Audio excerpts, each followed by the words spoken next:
Hello guys, di sini saya akan menceritakan ulang sejarah Pearl Harbor. Serangan Jepang pada tanggal 7 Desember 1941 di Pearl Harbor adalah salah satu momen paling menentukan dalam sejarah. Sebuah serangan yang direncanakan dengan hati-hati dan dilaksanakan dengan baik menghilangkan kekuatan kapal perang Angkatan Laut Amerika Serikat sebagai ancaman terhadap ekspansi kekaisaran Jepang ke arah selatan.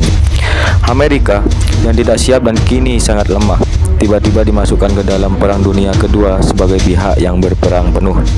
18 bulan sebelumnya, Presiden Franklin D. Roosevelt telah memindahkan armada Amerika Serikat ke Pearl Harbor sebagai pencegah agresi Jepang. Militer Jepang yang terlibat dalam perang yang sepertinya tak berkesudahan yang dimulai melawan Tiongkok pada pertengahan tahun 1937 sangat membutuhkan minyak dan bahan mentah lainnya. Akses komersial terhadap wilayah ini secara bertahap dibatasi dengan seiring dengan berlanjutnya penaklukan.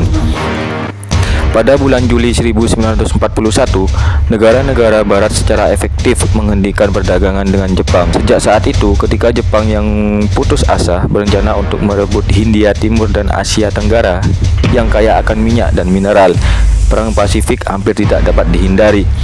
Pada akhir bulan November 1941, ketika perundingan damai sudah hampir berakhir, para pejabat Amerika yang mereka yakini memiliki informasi yang baik melalui kemampuan membaca kode diplomatik Jepang telah memperkirakan akan adanya serangan Jepang ke Hindia, Malaya, dan mungkin Filipina. Yang sama sekali tidak diantisipasi adalah kemungkinan bahwa Jepang juga akan menyerang bagian timur.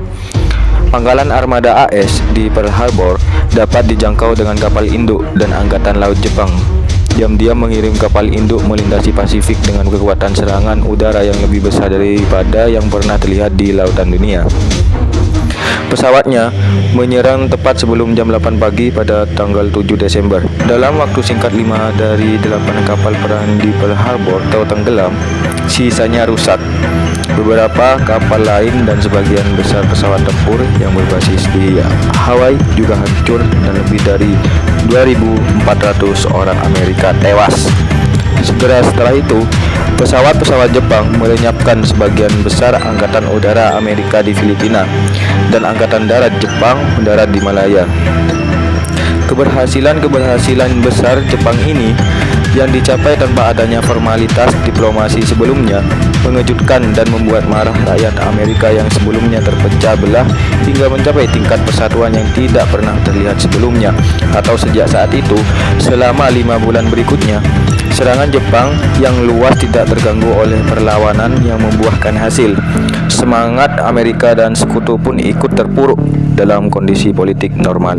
Akomodasi mungkin bisa dipertimbangkan. Namun, kenangan akan serangan diam-diam di Pearl Harbor memicu tekad untuk terus berjuang. Ketika pertempuran Midway pada awal Juni 1942 telah melenyapkan sebagian besar kekuatan serangan Jepang.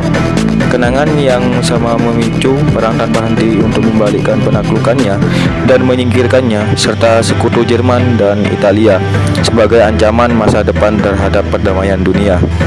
Tujuan Jepang menyerang Angkatan Laut Amerika Serikat di Pearl Harbor ini adalah mencegah serangan Amerika Serikat. Pearl Harbor merupakan pangkalan terbesar Angkatan Laut Amerika Serikat di Asia. Serangan Pearl Harbor sangat melumpuhkan kekuatan Angkatan Laut dan Udara Amerika Serikat di Pasifik. Namun, dari 8 kapal perang, semuanya kecuali Arizona dan Oklahoma akhirnya diperbaiki dan kembali beroperasi, dan Jepang gagal menghancurkan fasilitas penyimpanan minyak penting di pulau itu. Amerika Serikat melakukan serangan balasan pada Jepang dengan diawali dengan meletusnya Perang Midway. Tak sampai di sana, Amerika terus menyerang hingga puncaknya di Nagasaki dan Hiroshima tanpa syarat. Hari serangan Pearl Harbor terus diingat hingga detik ini. Amerika Serikat menyebut para pasukan sebagai The Great Generation, pasukan hebat sepanjang masa. Maka dari itu, pada tahun 1994, Amerika Serikat menetapkan tanggal 7 Desember sebagai Hari Pearl Harbor. Demikian cerita singkat dari saya. Goodbye and see you.